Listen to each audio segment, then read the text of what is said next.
Yo, what's good, people? Back again, man. Today we're going to be watching another Alvini Linguine. 5 NBA dropouts who you don't remember that are dominating overseas. Let's get it. Before we start this video, let me say thank you for making the like goal of 1,000 likes for part 1 of this video, and because of that, I'm bringing you part 2.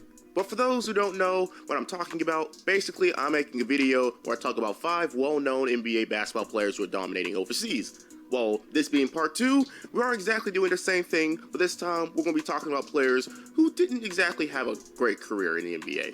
Same rules apply. We'll be looking at their times in the NBA and their times overseas as best as possible. And to the niggas who complain about me struggling to say foreign basketball teams' names correctly, first of all, a nigga can barely speak his lines correctly without stuttering, so please go easy on me. Second, I'm sorry for triggering y'all's Google Homes or whatever the fuck y'all got. I truly didn't think that would ever happen. Oh yeah, for the people that wanted to see FK Udo in this video, yeah, y'all niggas got played. Just like how Doja Cat played us. I'm just gonna be honest with you guys. I did play you. I'm not showing my boobs real hard, man. I'm not mad, you are. Who would have But anyways, thought that, sit bro? back, put in your earbuds because your parents don't need to fucking hear me, and enjoy the video. The like goal is now doubled since y'all want to be supportive all of a sudden, so 2K likes. I know y'all can do it. You already know who it is. Roll it! He incurred an injury dealing with weights in the weight room, so he stitched up in the left hand doing all this. It's over, ladies and gentlemen. First on the list of players you might not remember that are dominating overseas, let's talk about Donatas Monty.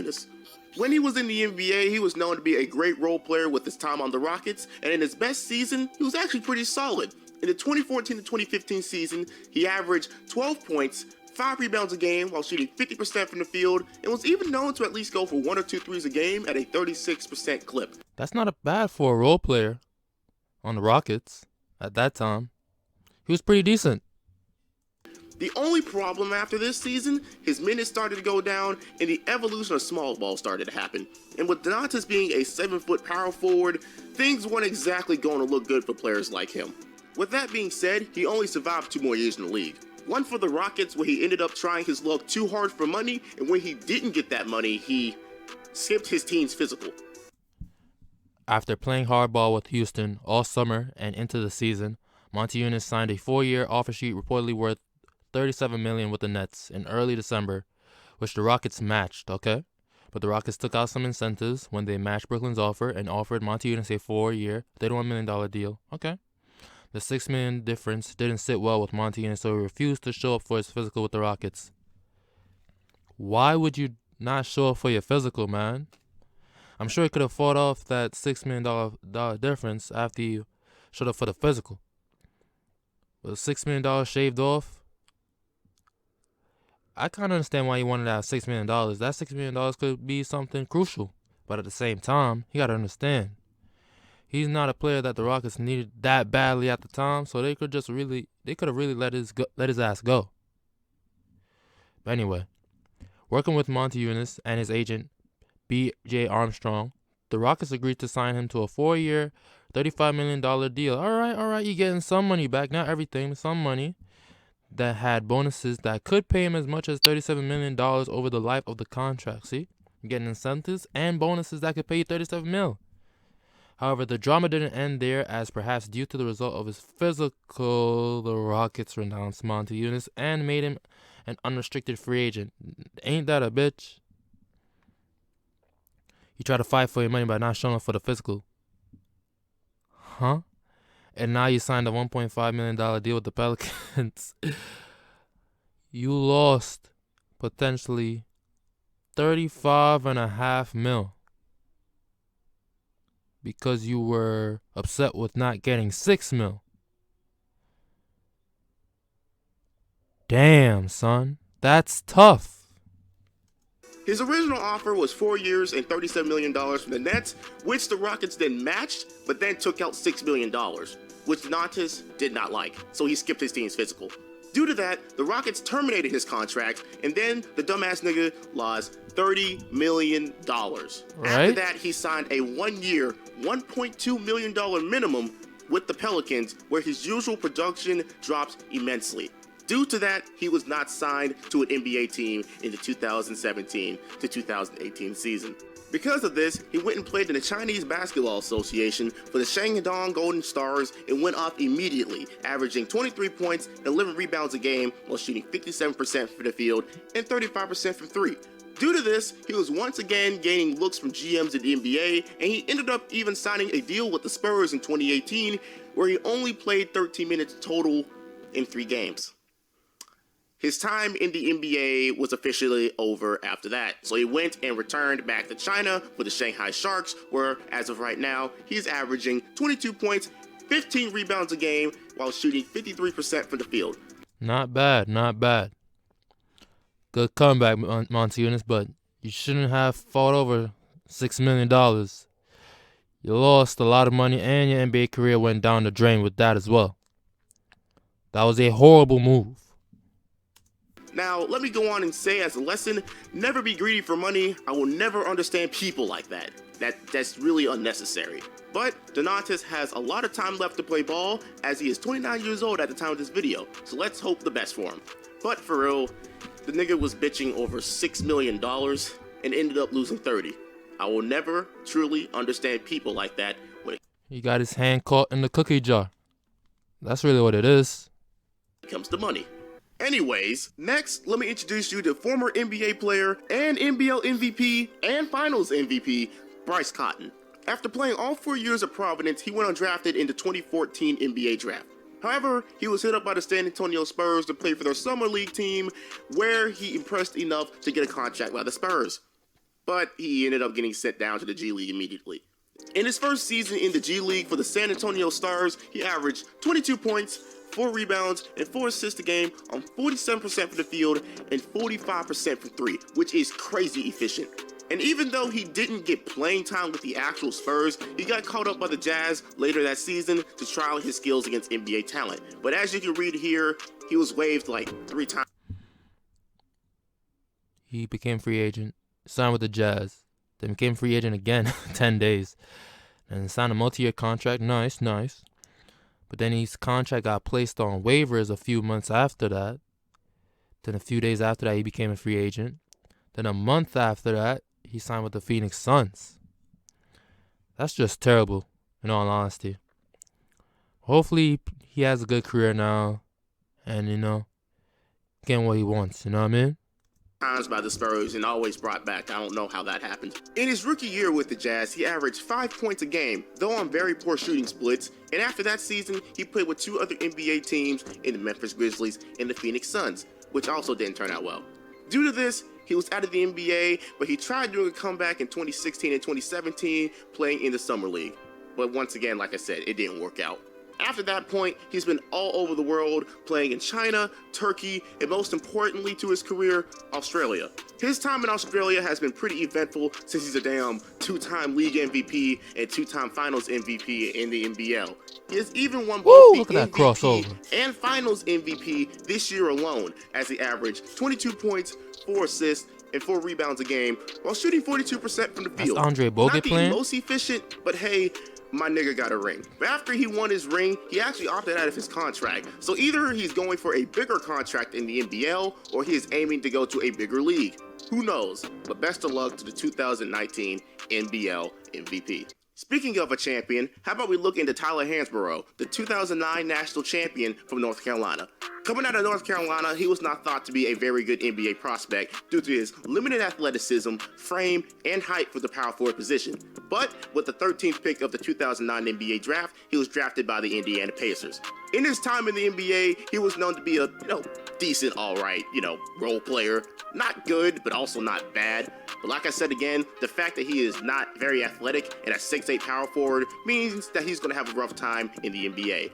In his best year in the NBA, being his second season, unfortunately, that tells you what type of career he had in the NBA. He averaged 11 points, 5 rebounds on 46% from the field, which isn't good for an interior finishing power forward. Yeah, it's not. It's not really. I can't believe he got drafted at 13. Non-athletic build. Tall as 6'8". I think he got drafted way too high. But hopefully making something out of his career now. After that career year, if you even want to call it that, his minutes continued to fall and so did his production.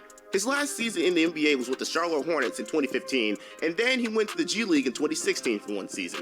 From there, he decided to play overseas and play the rest of his days in the CBA since 2017. In the 2019 season with the Sichuan Blue Whales, he averaged 32 points.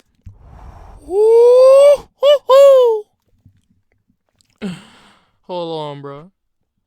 32 points, 13.4 rebounds, shooting at 54% field goal clip.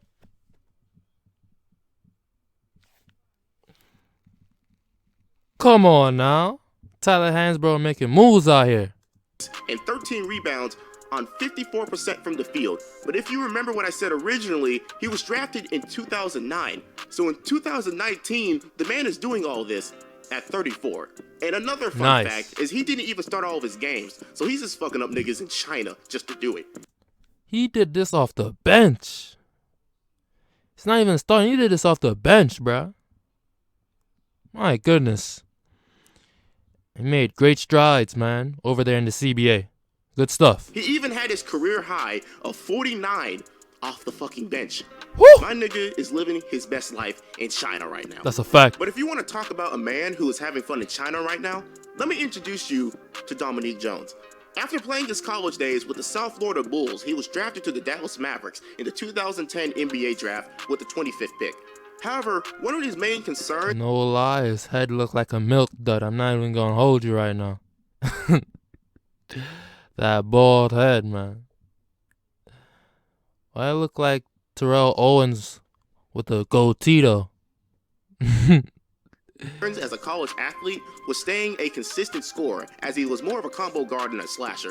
As you can see by these shooting splits in college, he wasn't exactly the best three-point shooter and was definitely not the most efficient. But also take a look at this. In the summer league, he was inefficient. In the preseason, inefficient. And I know he didn't do much in the NBA, but it has to be said, he was inefficient. Even in the G League, where he got most of his minutes, he was inefficient.